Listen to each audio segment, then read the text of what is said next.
This is From Destruction to Dignity with Janice Pons. Each week, Janice shares her wisdom to enlighten, educate, and advance the culture in America today. Janice Pons is a mother, author, and free thinker, and your host for our podcast this evening. Now let's join your host, Janice Pons. Greetings, greetings, greetings. Come on in.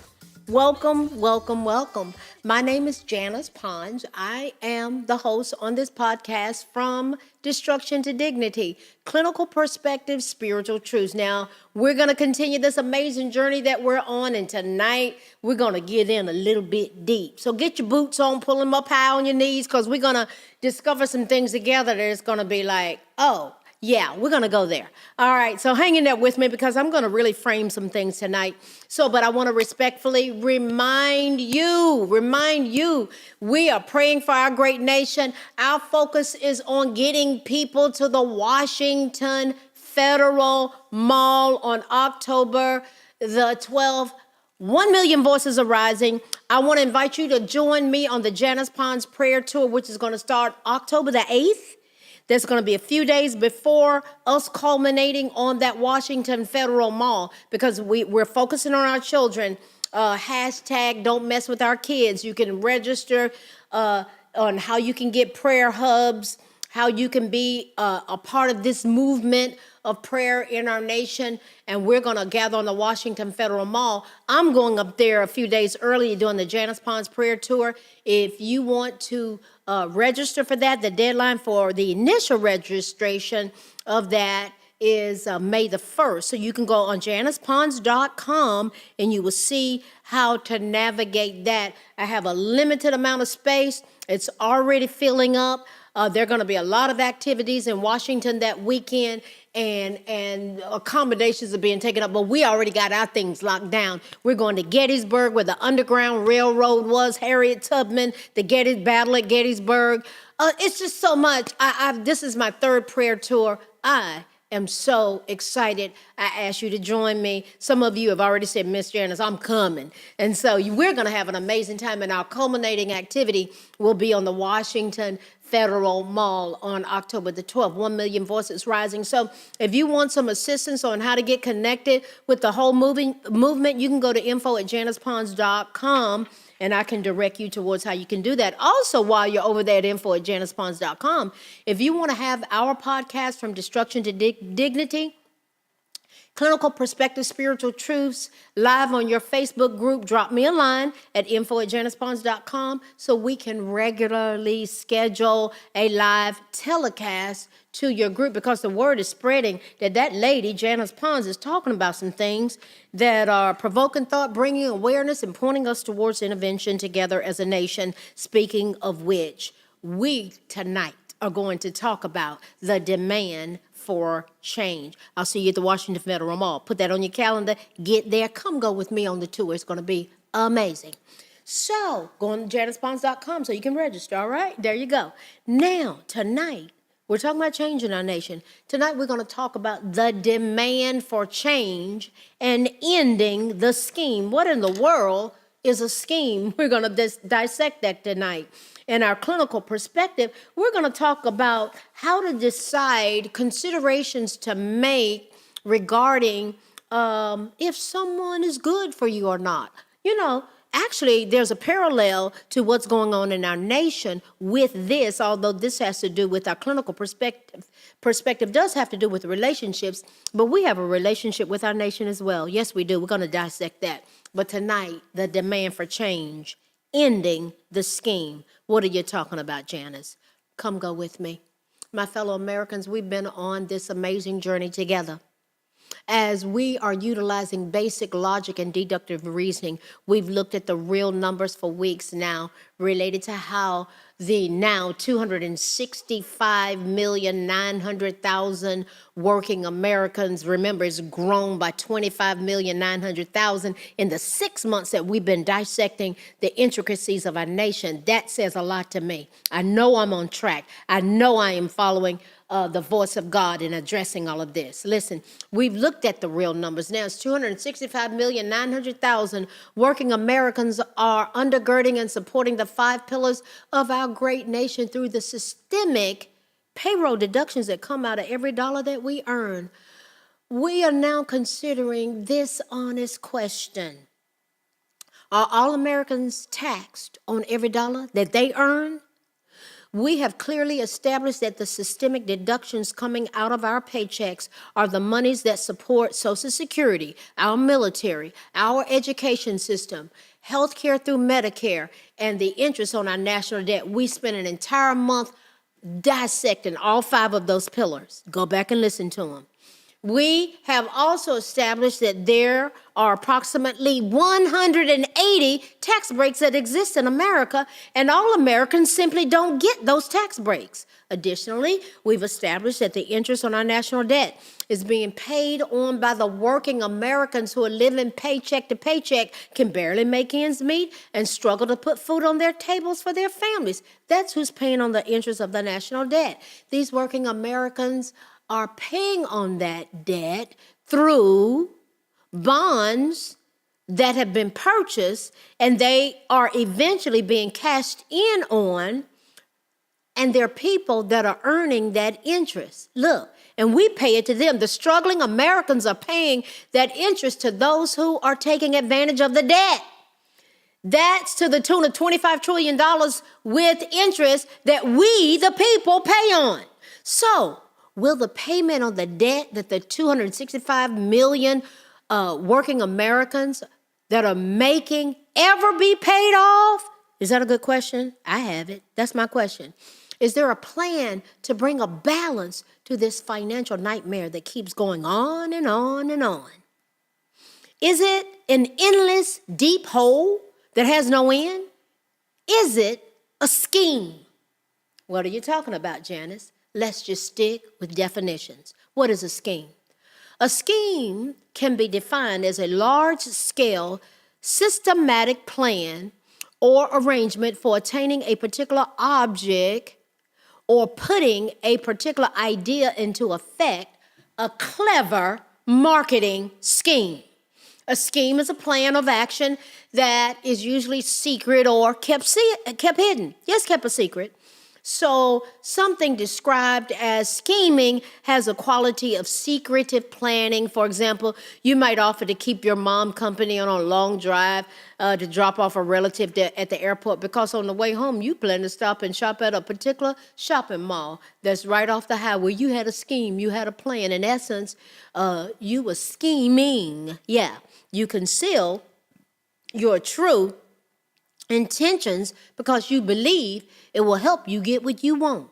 You want to go to the shopping mall. Scheme. My fellow Americans, you don't have to be a math genius to know that there is not enough money to responsibly run this nation. We have $34 trillion in debt, and there's another 5.5% interest on that debt, which equates to $1.87 trillion. $34 trillion plus the $1.87 trillion. Last week, we clearly saw that a huge amount of the tax revenues that we, the people, are paying goes towards paying for the tax breaks that certain people receive, the military and the interest on the national debt. That's where our money's going. There is not enough money to fully fund the 15 different presidential cabinet functions that we covered last week. We have to be focused on the Treasury and the defense military. What about the other 13 cabinet positions and the operations thereof? Is this how we should effectively run and manage our nation? Is it? Is there enough money? If there is not enough money, and we the people are paying the money that is being systemically deducted from our earnings, what kind of financial system is actually set up in our nation? Is it okay for me to ask that question? Is it okay for us to consider that? Let's take a look at the specifics thereof. I respectfully suggest that we consider if what is going on is a Ponzi scheme. Now hold on. Wait a minute. Wait a while now. Don't reject what I'm saying.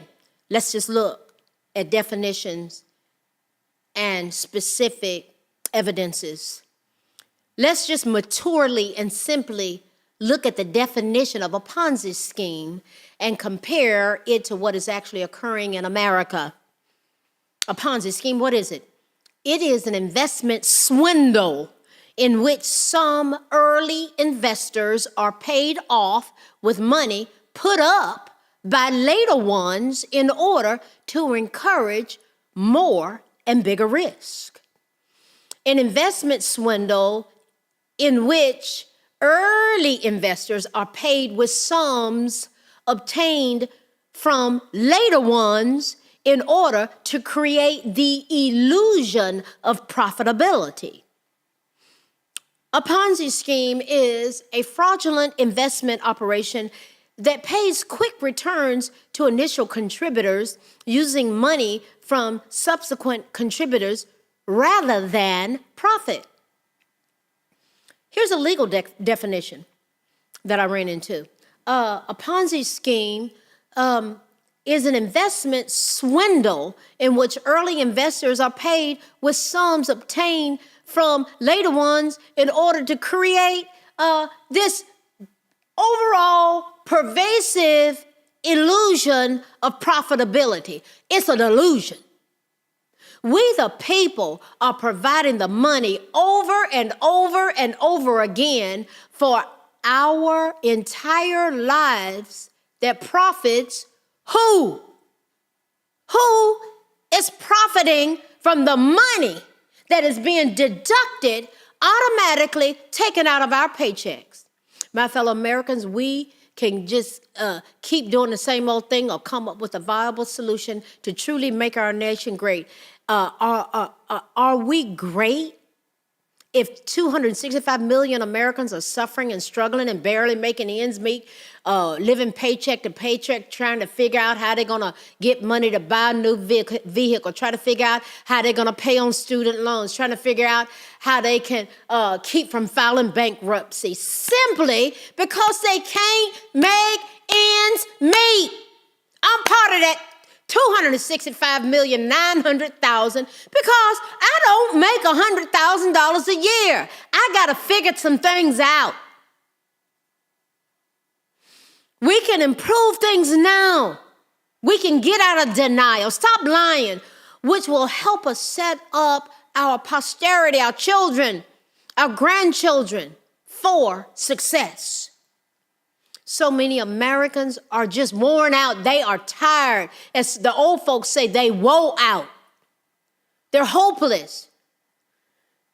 Yet, oh God, they keep showing up at work, fighting for their families, trying to keep food on the table, trying to keep gas in the car. Some of them working 2 full-time jobs. Some of them working 3 jobs. When do they sleep?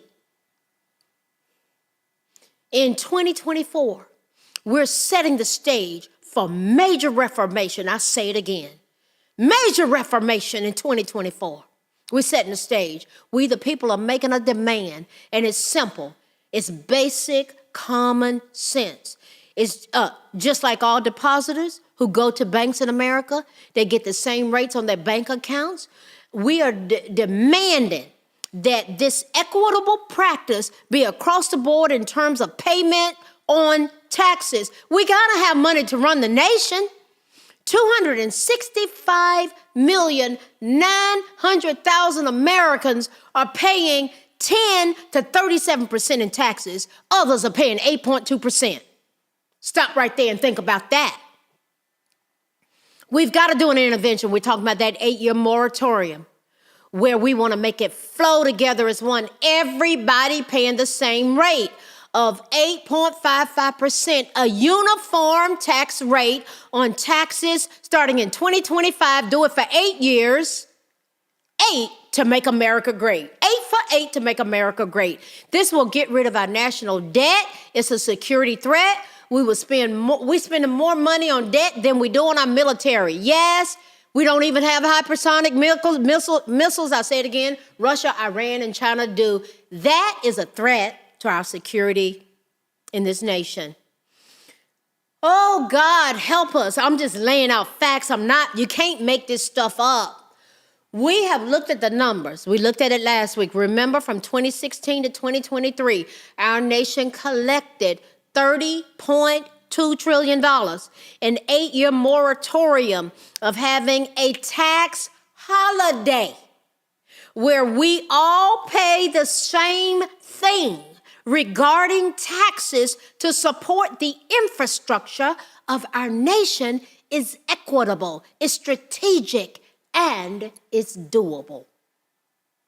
We're on a slippery slope. We all would get the same tax breaks. No more 180 different tax breaks that everybody doesn't get. It's not even equitable. We keep the charitable deduction credit. We keep the tax break for our pensions. There's no taxing of that earned money. Yeah. And we keep the tax break related to having a flexible spending account for our health care. I just started that this year. It's like, oh, that won't be taxed? Oh, yeah, I'm going to do it if I'm spending money on health care, medicine. That flexible spending account. Yeah, I hadn't even paid attention to it. I'm paying attention now, living paycheck to paycheck, like 265,900,000 of my fellow Americans, we the people, we would have the same equitable strategy across the board for all Americans, all 340 million of us getting in here together and solving this problem. 8.55% on personal federal income tax, 8.55% on corporate business tax, 8.55% on excise tax. Everyone paying the same thing for 8 years, 8 for 8 to make America great. We talking about make America great, 8 for 8 to make America great. This will result in us having a total of $69.1 trillion of tax revenue being collected from 2025 to 2032, and it will come with much accountability. Stick with me because I'm going to show you how we're going to do that. Yeah, we're going to get there. It's built in. This thing is doable. Listen, letting our elected officials know that they are responsible from a legislative perspective to keep us safe. We got to let them know.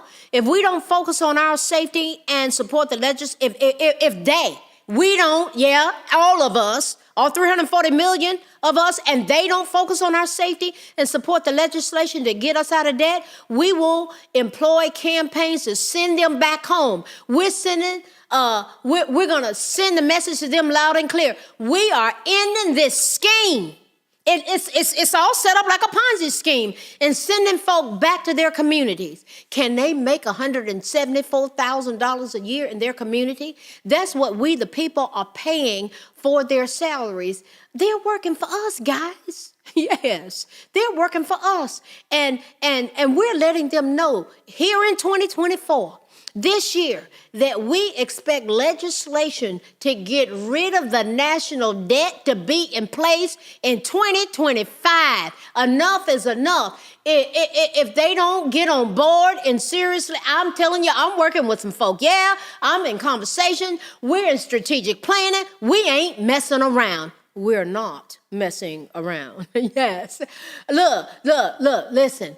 If they don't get on board and seriously work for we the people, they're going to be voted out of the legislature in 2026. We've got a strategic plan to do it. It's observable. It's measurable. And here are some serious things that we're going to get done. Listen, while not every representative is open-minded yet, a majority of representatives really want to do they want to listen to their constituents, if for no other reason, to get reelected. Yeah. So call them. We're going to do some calling campaigns. You're going to hear from us.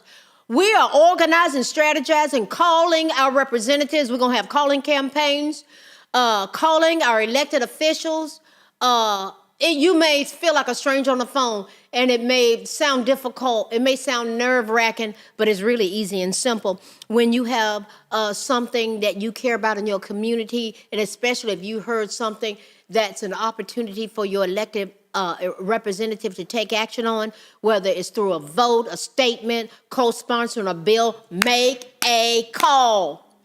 What's going to happen is one of their staffers is going to pick up that phone. You're going to simply tell them. It's going to take you a minute or two. We're going to help you with it. Use everyday language. You say, hey, I saw this thing in the news, and it really matters to me. And I'm asking that my representative or Senator so-and-so or Congressman so-and-so take action to prevent this from happening. You can be as specific or as general as you so desire. You can even ask questions about what the representative's position is about that particular issue. Next, the staffer will probably ask you for your zip code. And they want to make sure that you're within their district. They are going to thank you. They're going to hang up. It's just that simple. It's a great way to cut through the noise and to share your personal stories even. Have you been affected by a particular law? Have you been affected by something that's happening in the news? When are you going to tell your elected representative that story? It gives them something to work from. So if you're nervous, call after hours and leave a message, a voicemail. You can set aside time to call elected representatives each week by setting up a recruiting event on your calendar. We're going to be doing this. You're going to be hearing from us. I'm telling you, y'all get ready. Y'all going to hear from us. We're going to be inundating you all with our agenda. You work for us. Yes.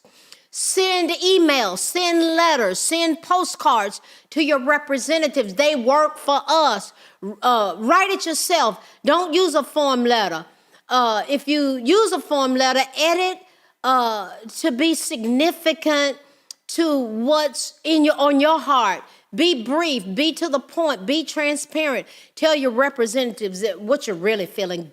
Make it personal. Yes, yes, yes. Listen, we're going to protest too. Peacefully. That means we show up and we let our voice be heard. It's a peaceful demonstration. Show your officials that their constituents truly care about an issue. You have the power to put pressure on the elected officials. We're going to strategically be doing that. You can find community organizers and thoughtful activists in whatever community you live in and find out how they do it. Strategize it together peacefully. How and why you contacted your elected officials can be very strategic. You may feel like one phone call, one email, it doesn't matter. That's not true, guys. If we do this collectively, we're going to be movers and shakers. When they hear even a handful of people reaching out about a particular topic, they absolutely bring it up in their internal staff meetings. We're going to be having pizza parties where we're going to feed people together, and we're going to do some strategic things together to get to our representatives. Yes, we are. You can inspire a conversation within their office by just gathering a few minutes to collectively make these phone calls. Yes, yes, yes, yes, yes. At the end of the day, your representative represents you. They represent us. They represent we, the people. They work for us. They work for our community. Elections are a way of voting people out when they don't do what they need to do. Constantly remind them that if they don't get the work done, they're coming home. They need to go on and find a job in the community that's going to pay them $174,000 a year because we're sending them back home. No more messing around. No more schemes. I know I was treading deep, but no truth is ever a lie. Tonight, from a clinical perspective, we're going to look at how did considerations about if something or someone is not good for you. These representatives, they're not good for us if they're not doing anything but kicking the can down the road and having parties and meeting in rooms doing wrong stuff. That's right. Y'all heard it on the news. That stuff's got to stop. We're paying for them to be up there to represent us and saving this nation. So we're going to talk about considerations about if something or someone is not good for you. Look, if you don't share the same core values, might you be looking at, is this person good for me? What are my values? What are their values? Do they have any values? Yes, of course. We all change over time. Ideally, people that are in relationships, they grow together through, they evolve. But that doesn't always happen. Living with the constant stress of conflicting values or goals isn't good for either party in a relationship. And that's what's going on in our nation, too. Yes, it is.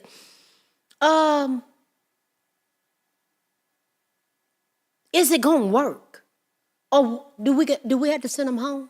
Do we have to break this relationship with these representatives? Are you in relationships with people, friends, intimate relationships, people that it's like, we need to be looking at this. Let me tell you, with these kind of dynamics in personal relationships, I respectfully encourage you to consider the therapeutic process, because some things you just need to process and look at. You need some input. Intimate relationships requires two people. Friendships involves two people choosing togetherness every day, whether they're going to put work into it, invest in it. If you're forcing yourself to make a relationship work, then we might consider thinking hard and long about, are we going to invest what we need to invest to make it healthy? What are we getting out of the relationship? And I know a lot of people say, we need to go to marriage counseling. Most times you need to go to individual therapy first. You got to work on yourself first. Do the people in a relationship, do they get along with your family? Do they sabotage your family? It's one thing if they have friction with one or two friends or family members, but if someone that you're with has a problem with all of them, is that okay? We're just asking questions. What's going on if you have to hide your thoughts and your feelings from them? What's going on if you can't openly discuss these things? Sure, sometimes touchy subjects come up, and we have to approach those things with care. But if we're consistently hiding our thoughts and feelings from people that we are supposed to be close with, what's that all about? Choosing to hide the real you to keep the peace, is that good for you? Sometimes your instincts will scream loud. Sometimes it may save your life. Sometimes we just need intervention to process some things. That's why I push therapy. I do. Go to JanicePons.com, go to the resource page. You can find a therapist in your area. The people that you're involved with, do they respect you? Or do they show sheer disrespect across the board all the time? Nobody likes us every single moment, but do they disrespect you? Feeling irritated with someone that you're in a relationship with, that's normal. It can be healthy because you work through it. But is it to a point you can't stand each other? That needs to be looked at. Are you feeling manipulated? Are you feeling controlled? That needs to be looked at. Is the person that you're in a friendship with or a relationship with, are they constantly maneuvering, manipulating you as an individual? Is your relationship lacking a real connection? Healthy relationships ideally nurture and support each other, the people in the relationship. But if you can't connect on a deep level, at least occasionally, then you might question the viability of the relationship. These things need to be processed. The therapeutic process can help you do that. But here's a harsh but loving truth. Some people just might not be good for you. They might be abusive. And if they are hitting you and physically abusing you, sexually abusing you, boy, you better really look at some things then. Any long-term relationship is a two-way street, except that the person you might be in a relationship with, in a friendship with, are they for you? Are they? Or are they against you? Are they sabotaging you? Are our representatives sabotaging us? Is it taxation without representation? Are they abusing us? Listen, there's something called healthiness in this nation. We have just about lost it. But this thing can be turned around. It can be turned around in relationships. But it has to be solid. It has to be intentional, because if we don't stop this madness, what ends up happening? We go into a destructive pattern. So what is Janice Pons about on this podcast? I am encouraging us to be one nation under God, people together, uniting in relationships and friendships, us flowing together as one. As we go from destruction to dignity, we're going to keep on this journey together. You know my heart. I believe God is not done with America. You know why? We are still here. And I will see you next week. Good night. Thanks for listening to this week's episode of From Destruction to Dignity with Janice Pons. Janice's mission is to provoke thought, bring awareness, and point people towards intervention when needed. As a reminder, this show is not therapy, but for educational purposes only. For more information, check out JanicePons.com or follow her on social media. Education, affirmation, dedication, information, revelation. A new nation. We are God empowered. Strength is ours. Liberty, been set free. Education, affirmation, dedication, information, revelation.